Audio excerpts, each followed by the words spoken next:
Sri Lanzamalto, bonjour à tous et bonjour à toutes. Il apparaît clairement maintenant dans le champ collectif une clarification des forces en présence.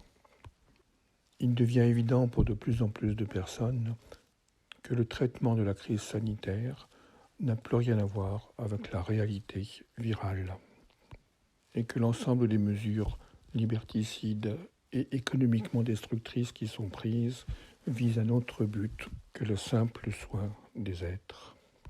Alors que les premiers lanceurs d'alerte se sont vus supprimer leurs moyens d'expression, un certain nombre de scientifiques reprennent le flambeau et dénoncent la propagande et la falsification des chiffres tels que nous la voyons actuellement. L'évidence d'un autre projet devient flagrante. En Europe, la Suède étant le seul pays ayant refusé d'appliquer une politique de séparation, voit la pandémie disparaître, comme partout ailleurs. En Biélorussie, des centaines de milliers de manifestants chaque jour ne créent évidemment pas de cluster, ni d'accélération d'une pandémie fantasmatique. Autrement dit, le virus évidemment continue à circuler, mais a perdu beaucoup de sa létalité et est en train de s'insérer dans un mécanisme saisonnier normal. L'immunité collective permettant à chacun de répondre à cela. La pression de la propagande et du mensonge maintient pourtant une autre réalité psychique.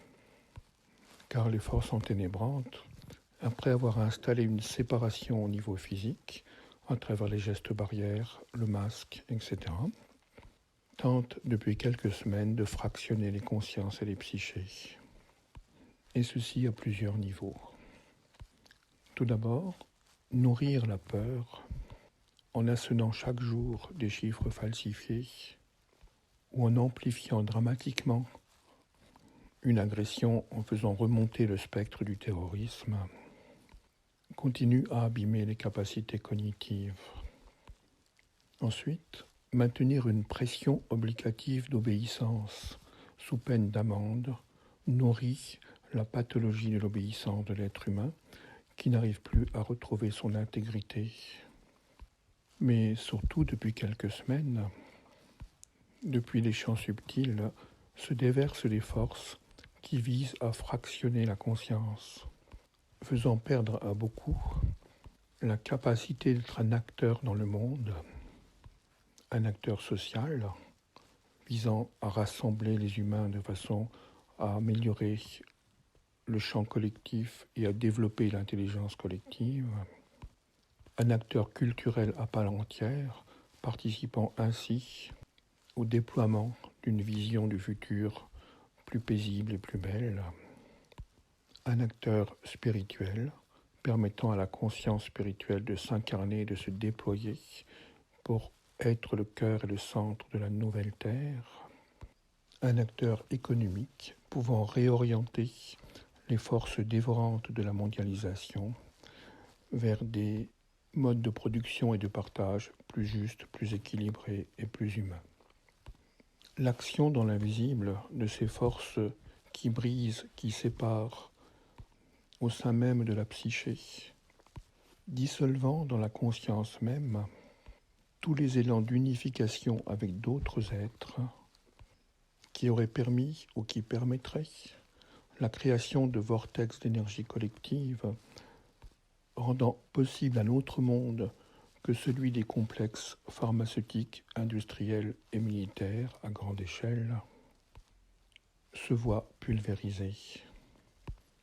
La pression de ces forces de l'invisible sur les psychés se traduit par le sentiment que l'on doit se protéger soi tout seul, que l'on doit trouver une solution pour sa propre sauvegarde et sa propre survie, ou simplement qu'il est plus commode ou plus facile pour l'instant de rester en dehors de tout ça et de ne pas s'engager. Ces forces fractionnantes de la psyché nous font croire que la vague va passer toute seule et qu'en attendant, nous pouvons nous installer sur les lieux les plus confortables. Cela va de la fuite dans des films que nous n'avons pas encore vus et que nous aimerions tellement voir, à la quête de plaisir et de détente immédiate, nous faisons oublier un petit peu la situation de pression collective en passant par un attentisme prudent. C'est exactement cet effet qu'a produit la pression stalinienne sur les peuples d'Europe du Nord. Chacun se repliant sur ses propres intérêts, sa vie familiale ou ses amis, devenant ainsi incapable de participer à la construction d'une société nouvelle, permettant la perpétuation du totalitarisme. Et quand nous observons la multiplicité des lois liberticides qui ont été votées et accomplies depuis 6 mois, ainsi que la mise en place de systèmes de répression, nous ne pouvons qu'observer que c'est ce chemin-là qui est actuellement suivi. Pour installer correctement cette soumission, il est nécessaire d'activer la colère. Car une fois la colère réprimée, cela mettra en place un état de résignation. C'est la fonction des traitements inégaux et incompréhensibles de certaines villes, de certains lieux, de certaines professions. Attiser la colère.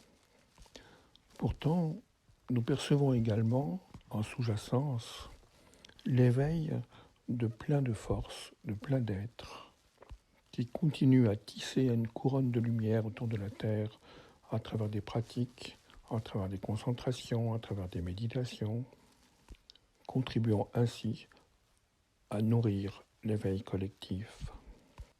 Le refus du vaccin, qui s'installe majoritairement dans la population, est l'expression de la présence d'une résistance spirituelle, car dans l'inconscient collectif, il devient de plus en plus évident qu'il s'agit là d'un point de non-retour.